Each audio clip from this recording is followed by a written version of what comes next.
మీ ఇంట్లో మొదటి కోటీశ్వరుడు మీరే అవ్వాలనుకుంటున్నారా? ఈ ఫైనాన్షియల్ వెబినార్ లో ఇప్పుడే జాయిన్ అవ్వండి. నమస్తే, welcome back to Suman TV. నేను మీ సంజయ్. ఈ రోజు మనతో పాటు ఉన్నారు లాంగ్వేజ్ ట్రైనర్ మరియు మోటివేషనల్ స్పీకర్ విజయ బంగారు గారు. మేడం తో మాట్లాడి కొన్ని విషయాలు తెలుసుకుందాం. నమస్తే మేడం. అమ్మా, కంపారిజన్ ఇది ప్రతి ఒక్కరి లైఫ్ లోని ఒక భాగం.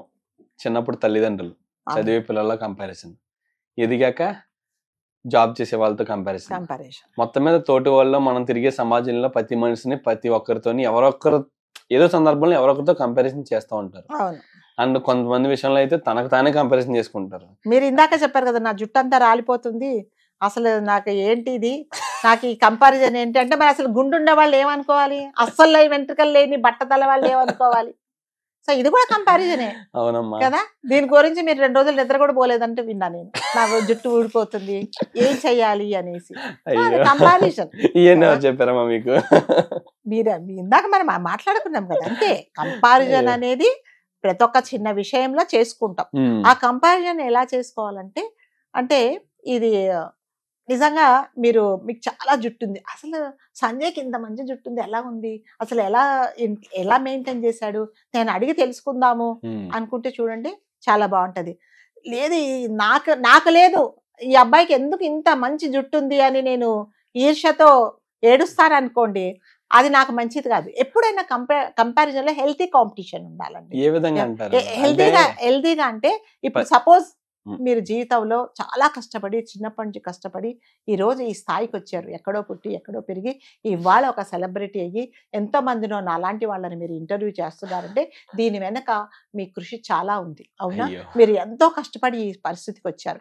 అప్పుడు మిగతా వాళ్ళు ఏం నేర్చుకోవాలంటే, ఈ స్థాయికి తను రావడానికి ఎంత కష్టపడ్డాడు, నేను కూడా అలా కష్టపడాలి అని ఉండాలి. కానీ మిమ్మల్ని చూసి నేను ఈర్ష్య పడకూడదు. అది హెల్తీ కాంపిటీషన్ అన్నమాట. ఇప్పుడు సపోజ్ స్కూల్లో ఉన్నారండి పిల్లలు, ఆ పిల్లలు ఏం చేస్తారంటే, ఎంతసేపు తల్లి చూసావా నీ ఫ్రెండ్కి ఎన్ని మార్కులు వచ్చాయి, వాడికి 92, నీకెన్ని వచ్చాయి 91 వచ్చాయి, 1 మార్క్ ఎక్కడ పోయింది, కంపారిజన్.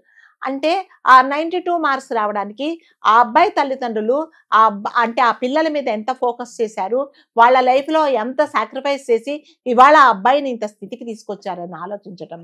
ఆడికి ఎందుకు వచ్చాయి నీకెందుకు రాదంటే, మరి నువ్వు అంత ఫోకస్ చేయట్లేదు, నీ పిల్లల్ని వదిలేసి వెళ్ళిపోతున్నావేమో కదా.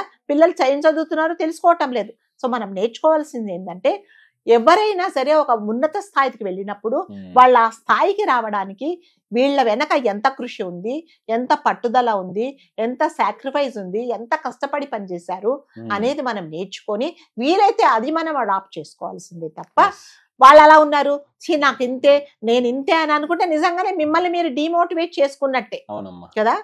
అందుకని కంపారిజన్ అనేది ఎప్పుడు హెల్తీ కంపారిజన్ అని ఉండాలండి. అంతేగాని లేదు ఆడికి బాగుంది నాకు బాలేదు. ఇప్పుడు అమ్మాయి ఒక లేడీస్ మరి ముఖ్యంగా, అమ్మాయి చాలా అందంగా ఉంది నేను ఎందుకు లేను. సో కొంతమంది ఏంటంటే అందంగా ఉండొచ్చు, వాళ్ళు ఇండిపెండెంట్ గా డెసిషన్ తీసుకోలేకపోవచ్చు, ప్రతిదానికి వేరే వాళ్ళ మీద ఆధారపడి ఉండొచ్చు. కానీ కంపేర్ చేసుకుంటే వాళ్ళు చాలా టాలెంటెడ్ ఉండొచ్చు. ఒక అందంగా లేకపోయినంత మాత్రాన ఎక్సెప్ట్ దట్ మీరు అన్నిటికీ కేపబిలిటీ ఉండొచ్చు. మీ జీవితంలో ఏం చేయాలన్నా మీరే నిర్ణయాలు తీసుకోవచ్చు. కాబట్టి మీరే బెటర్ కదా. అందంగా ఉండి ఆమె ఏం చేస్తున్నా ప్రతి ఒక్కరి మీద ఆధారపడుతుంది. కానీ మీరేం చేస్తున్నారంటే, అందం అనేది ఏంటంటే అది ఓన్లీ అపియరెన్స్ ఏనండి. సో మన పనులు ఎంత వరకు చేసుకుంటున్నామో, మనం ఎంత క్యాపబుల్ ఉంది అనేది అది ఇంపార్టెంట్. సో మనం ఎక్కడ కంపేర్ చేసుకోవాలంటే, ఆమె ఏమి చేసుకోలేకపోతుంది, నేను చాలా క్యాపబుల్, నేను ఆమెతో పోల్చుకోకూడదు, నేను నా పనులు నేనే చేసుకుంటున్నాను, నేను ఎవరి మీద డిపెండ్ అవ్వటం లేదు అని మీరు కంపేర్ చేసుకుంటే హ్యాపీగా ఉంటుంది. ఆమె చాలా బాగుంది అనే కంపేర్ చేసుకుంటే బదులు, ఆమె చేయలేనివి నేను చేసుకోగలుగుతున్నాను అని అనుకోవట్లేదు. సో ఎంతసేపు వచ్చి నెగటివ్ పాయింట్సే మీరు కంపేర్ చేసుకుంటారు. పాజిటివ్ గా ఆమె చేయంది నేను చేస్తున్నాను, నేను చాలా బెటర్ అని అనుకోవటం లేదండి. కాంపిటీషన్ అనేది మళ్ళీ చెప్పడమే హెల్తీ కాంపిటీషన్ ఉండాలి. ఎంతసేపు వచ్చి వాళ్ళు బాగుపడ్డారు నేను బాగలేను, వాళ్ళు చాలా ఆస్తిపాస్తులు వచ్చాయి, వాళ్ళకి చాలా 100 కార్లు ఉన్నాయి, లేకపోతే పెద్ద బిజినెస్ ఉంది అని అనుకుంటే దాని వెనక వాళ్ళ కృషి ఎంతో ఉంటుందండి. ఎవ్వరు కూడా పుట్టగానే, అంటే ఎవరో కొంతమంది ఉంటారు గోల్డ్ స్పూన్ తో పుట్టిన వాళ్ళు. సో వాళ్ళని గురించి మనం మాట్లాడుకోవాల్సిన అవసరం లేదు. కష్టపడి పైకి వచ్చిన ప్రతి ఒక్క మనిషి వెనక చాలా కష్టం ఉంటుందండి. ఆ కష్టము కష్టపడిన వాళ్ళకు మాత్రమే తెలుస్తుంది. Yes. ఇవాళ అతన్ని నువ్వు చూసి ఆ వాళ్ళని చూసి లేదా అతన్ని చూసి ఆమెను చూసి వాళ్ళ స్థితికి నువ్వు కుళ్ళుకోకుండా వాళ్ళ ఈ స్థితికి రావడానికి ఎంత కృషి చేశారు, Yes. ఎంత పట్టుదలతో అనుకున్నది సాధించారు Yeah. అనే కంపారిజన్ ఉండాలి. అవునమ్మా. చిన్నదానికి ప్రతిదానికి కంపేర్ చేసుకుంటే చాలా కష్టం అండి. మరి ముఖ్యంగా లేడీస్ కు నేను చెప్పేదంటే పక్కన ఆవిడ వాళ్ళ ఇంట్లో ఆమెకి చాలా చీరలు ఉన్నాయి, వాళ్ళ ఆయన ఆమెను బాగా చూసుకుంటాడు, ఆ కోరిన డబ్బులు ఇస్తాడు అని అంటాడు. కానీ నీ విషయంలో వచ్చేటికి ఆయన రాకపోవచ్చు, ఒకవేళ ఆమెకి అతను డబ్బులు కానీ నీకు డబ్బులు ఇవ్వకుండా మీ వారు సాయంకాలానికి వచ్చేటప్పటికి నీకోసమే పరిగెత్తుకుంటూ వస్తాడు, నీకోసమే టైం స్పెండ్ చేస్తారు. అది ఆమెకు లేదు అని అనుకోవట్లేదు. అంటే డబ్బులు ఇచ్చినంత మాత్రాన ఆమె హ్యాపీగా ఉందని, డబ్బులు లేనంత మాత్రాన నువ్వు హ్యాపీగా లేవని కాదు. ఇట్లాంటి చిన్న చిన్న కంపారిజన్స్ వల్ల ఏంటంటే లైఫ్స్ మనం అంటే డిస్టర్బ్ అయిపోయి ప్రశాంతంగా ఉండలేమండి. సో కంపారిజన్ అనేది హెల్దీ కాంపిటీషన్ ఉండాలి. మీ వల్ల నేను ఏం నేర్చుకోగలను, అంటే నాకు లేని నేను మీ నుంచి ఏం నేర్చుకుంటాను, మీలాగా నేను ఎలా పైకి స్థాయికి రావాలని నేను మిమ్మల్ని వచ్చి అడగాలన్నమాట.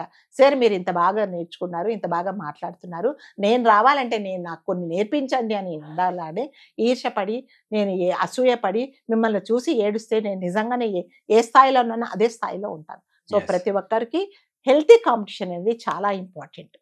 అంటే తల్లిదండ్రులు పిల్లలతో కంపేర్ చేసుకున్నా, పిల్లవాళ్ళు వేరే వాళ్ళతో కంపేర్ చేసుకున్నా, ఏంటంటే మీ దగ్గర లేనిది వాళ్ళ దగ్గర ఉంది నేర్చుకుంటేనే బాగుంటుంది. అండ్ అంతేకాకుండా ఇక్కడ చూసుకుంటే కంపారిజన్ అనేది గొప్ప వాళ్ళతో కంపారిజన్ చేసుకుంటారు, కానీ వాళ్ళ స్థాయిని కాదు, వాళ్ళ పడ్డ కష్టాన్ని ఎవరు కంపారిజన్ చేసుకోరు. వాళ్ళు అంత కష్టపడ్డారు, ఆ స్థాయిలో ఉన్నారు. ఆ కష్టాన్ని కంపారిజన్ చేసుకుని మనం కూడా అంత కష్టపడాలని కష్టపడితే ఆటోమేటిక్ గా గొప్పతనం, ఆ హుందా, ఆ డబ్బు, ఇప్పుడు మీరు 100 మెట్లు ఎక్కాలంటే ఫస్ట్ మెట్ ఎక్కాలండి, ఫస్ట్ స్టెప్ వేయాలి, రెండోది ఎక్కాలి, మూడో ఎక్కాలి. ఎవరు ఫస్ట్ స్టెప్ వేయకుండా 100 మెట్లకు ఎవరు ఎక్కలేరండి. ఆ స్థాయికి చేరాలంటే మీ కృషి, పట్టుదల, మీ గోల్, ఇవన్నీ కాన్సన్ట్రేషన్, ఇవన్నీ చాలా ఇంపార్టెంట్. అంతేగాని నేను పైకి వెళ్ళిపోతే ఎలా వెళ్తావు, కింద నుంచే కదా నువ్వు వెళ్తావు. వాళ్ళందరూ పైకి అంటే ఆ స్థాయికి వెళ్ళిన వాళ్ళందరూ కింద నుంచి ఎంతో కష్టపడి వచ్చిన వాళ్ళే. Thank you so much.